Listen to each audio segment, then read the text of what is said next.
காலை நேரத்தில் தொழிற்சாலைக்கு வேலைக்கு சென்ற ஊழியர்கள்.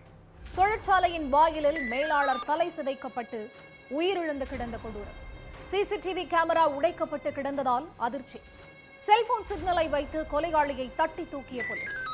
மேலாளர் கொடூரமாக கொலை செய்யப்பட்டது ஏன்? பின்னணி என்ன?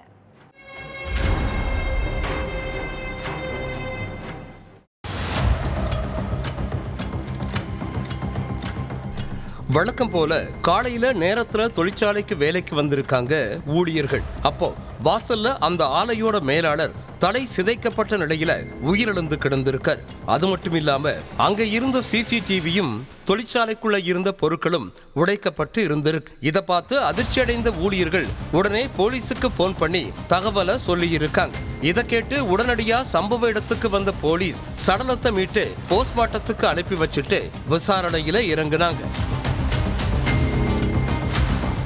சிசிடிவி எல்லாம் உடைக்கப்பட்டு இருந்ததால கொலையாளி யாருன்னு கண்டுபிடிக்கிறதுல போலீஸுக்கு சிக்கல் ஏற்பட்டு கொலை நடந்த நேரத்துல அந்த இடத்துல யாரோட செல்போன் சிக்னலாச்சும் பதிவாகி இருக்கான்னு போலீஸ் செக் பண்ணி இருக்காங்க. அப்போ அதே ஆலையில வேலை பார்த்த ஸ்ரவன் சிங்கோட செல்போன் சிக்னல் பதிவாகி இருந்தது தெரிய வந்துச்சு. இதனால நேரா அவரோட வீட்டுக்கு போன போலீஸ் விஷ்ணுஹரிய கஸ்டடியில் எடுத்து விசாரிச்சிருக்காங்க. உத்தரப்பிரதேசத்துல உள்ள சோன்பத்ரா பகுதியில சிமெண்ட் தொழிற்சாலை ஒண்ணு இயங்கிட்டு இருக்கு. இந்த தொழிற்சாலையில விஷ்ணுஹரிங்கிற நபரு மேலாளரா பணியாற்றிட்டு இருந்தாரு. அதே மாதிரி கடந்த 2 வருஷமா ஸ்ரவன் சிங்குங்கிற நபர் ஊழியரா வேலை செஞ்சுட்டு இருந்திருக்கார். ஸ்ரவன் சிங்கோட குடும்பம் ரொம்ப ஏழ்மை நிலையில இருந்திருக்கு.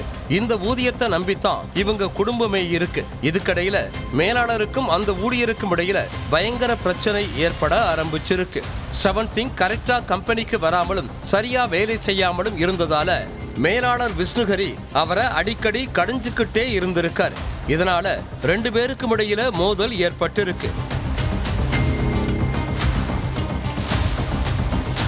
கொஞ்ச நாட்களுக்கு முன்னாடி ஸ்ரவன் சிங் வேலை செய்யாம கம்பெனியில சும்மா உட்கார்ந்துட்டு இருந்திருக்கார். அந்த நேரத்துல அங்க வந்த விஷ்ணுஹரி வேலை செய்யாம கதை பேசிட்டு இருக்கியான்னு கேட்டு அவரை தகாத வார்த்தைகளால திட்டி இருக்கார். இதை கேட்டு கோபமான ஸ்ரவன் விஷ்ணுஹரிய தாக்கி இருக்கார். 2 பேரும் தொழிற்சாலையிலேயே கட்டி புரண்டு மோதிக்கிட்டாங்க. ஸ்ரவன் சிங் கம்பெனியில ஒழுங்கீனமா செயல்பட்டதால அவரை அந்த தொழிற்சாலையில இருந்து பணி நீக்கம் பண்ணிட்டாங்க. இதனால வருமானம் இல்லாம ஸ்ரவன் சிங்கோட குடும்பத்துல சிக்கல் ஏற்பட்டு இருக்கு. வீட்டு செலவுக்கும் ஸ்ரவன் சிங் பணம் கொடுக்காததால அவரோட மனைவி கணவர் கூட சண்டை போட்டுட்டு தாய் வீட்டுக்கு போயிருக்காங்க. இதனால கடும் கோபமான கணவன் விஷ்ணுஹரியால தன்னோட குடும்பம் சின்னாபின்னமானதா நினைச்சு நொந்து போய் அவரை கொலை பண்ண திட்டம் போட்டு இருக்கான். சம்பவத்தன்னைக்கு விஷ்ணுஹரி தொழிற்சாலையிலேயே படுத்து தூங்கி இருக்கார். இதை தெரிஞ்சு அங்க வந்த ஸ்ரவன் சிங் தொழிற்சாலை சுவரேறி குதிச்சு உள்ள புகுந்து மேலாளரை சரமாரியா தாக்கி இருக்கான். அடுத்து கீழே கிடந்த கற்களை எடுத்த ஊழியர் விஷ்ணுஹரியோட தலையிலேயே பல முறை ஓங்கி அடிச்சிருக்கான். இதுல வலி தாங்க முடியாத விஷ்ணு சம்பவ இடத்திலேயே சுருண்டு விழுந்து ரத்த வெள்ளத்துல துடிதுடிக்க உயிரிழந்துட்டார். அடுத்து ஆலைக்குள்ள போன ஸ்ரவன் கல்லாப்பெட்டியில இருந்த 6500 ரூபாயை திருடிட்டு சிசிடிவியை உடைச்சு சேதப்படுத்தி இருக்கான்.